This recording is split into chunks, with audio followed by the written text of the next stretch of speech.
নলবাৰী বালিকুৰিয়াৰ মেধাৱী যুৱতী এয়াৰটেলৰ প্ৰাক্তন অভিযন্তা উপাসনা শৰ্মাই জিলাখনৰ বাবে কঢ়িয়ালে গৌৰৱ।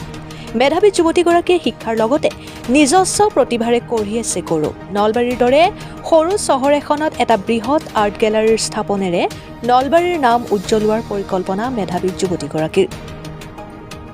নলবাৰী বালিকুৰিয়া নিবাসী অলকেশ শৰ্মা আৰু কুইন দেৱীৰ কন্যা উপাসনাই নলবাৰী মহাবিদ্যালয়ত এখন আৰ্ট প্ৰদৰ্শনী অনুষ্ঠিত কৰে।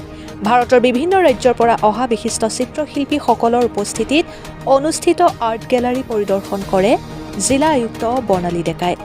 আনহাতে ভৱিষ্যতে আজিৰ প্ৰজন্মক উৎসাহিত কৰাৰ বাবে নলবাৰীত বৃহৎ এটা আৰ্ট গেলাৰী স্থাপন কৰাৰ পৰিকল্পনা আৰু লক্ষ্য আছে উপাসনাৰ।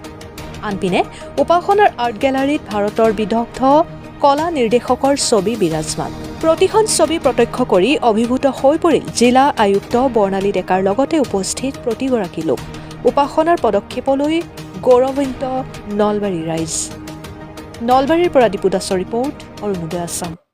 US আৰ্ট গেলাৰীৰ পৰা national smashing talent award and exhibition organize হৈছে আৰু ইয়াত আমাৰ গেষ্ট অফ অনাৰ হিচাপে district commission Bornali Deka ma'am আহিছিল আৰু লগতে বহুত ষ্টেটৰ আৰু গোটেই অসমৰ বেলেগ বেলেগ ডিষ্ট্ৰিক্টৰ পৰা ইয়াত আৰ্টিষ্টে জইন কৰিছে আৰু মাজতে আমাৰ 16 ফাইনেন্স কমিশ্যনৰ মেম্বাৰ ডক্টৰ মনোজ পাণ্ডা ছাৰো ভিজিট কৰিছিল। চ' আশা কৰিছোঁ যে এক্সিবিশ্যনটো বহুত ছাকচেছফুল হয় আৰু ইন ফিউচাৰো এনেকৈ এক্সিবিশ্যন কৰি যাব পাৰোঁ। এনে আগতে আমাৰ এক্সিবিশ্যনছ কৰা গৈছে, বহুত 50+ এক্সিবিশ্যন হৈছে অনলাইন আৰু অফলাইন মডত। নলবাৰী ডিষ্ট্ৰিক্টত এইটো প্ৰথমবাৰ এক্সিবিশ্যন হয় US আৰ্ট গেলাৰীৰ পৰা আৰু ইয়াত 150+ আমি পাৰ্টিচিপেণ্টছ পাইছোঁ। লগতে আমি চিলেক্ট কৰিছোঁ 30 আৰ্টিষ্টক।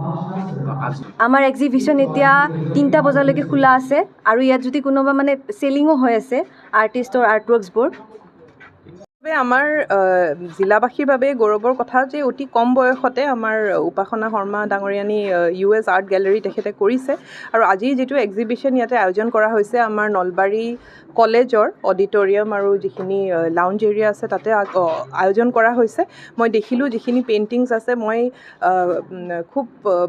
খুব বেছি মোৰ আৰ্টৰ আইডিয়া নাই, কিন্তু এগৰাকী মানে স্পেক্টেটৰ হিচাপে অতি ধুনীয়া, অতি হাই ষ্টেণ্ডাৰ্ডৰ আছে আৰু এইটোও মই জানিবলৈ পাইছোঁ, লগো পাইছোঁ যে আমাৰ অসমৰ বিভিন্ন ৰাজ্যৰ পৰা আৰু ভাৰতৰো অসমৰ বিভিন্ন জিলাৰ পৰা আৰু ভাৰতবৰ্ষৰ বিভিন্ন ৰাজ্যৰ পৰাও আৰ্টিষ্টসকল আহিছে আৰু তেখেতসকলৰ পেইণ্টিংখিনিও এক্সিবিশ্যনত আছে। মই নলবাৰী চহৰৰ ৰাইজক অনুৰোধ জনাম যে আজি হয়তো আপোনালোক ৰাস লৈও ব্যস্ত থাকিব, কিন্তু 3 বজালৈ আমাৰ এক্সিবিশ্যনখন চলি আছে, আপোনালোকে আহিব পাৰে আৰু এক্সিবিশ্যনৰ যিটো এটা মানে স্পিৰিচুৱেলিটি, যিটো ক্ৰিয়েটিভিটি, যিটো এটা সৌন্দৰ্য আছে সেইটো উপভোগ কৰিব পাৰে।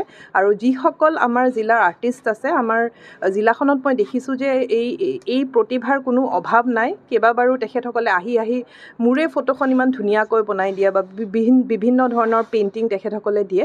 তো আটাইখিনি আমাৰ যিসকল আৰ্টিষ্ট আছে, নতুন প্ৰজন্ম হওক বা যিসকল এক্সপিৰিয়েঞ্চ আছে, আটাইলৈ এই ছেটতে মই মোৰ আন্তৰিক শুভকামনা জ্ঞাপন কৰিব বিচাৰোঁ।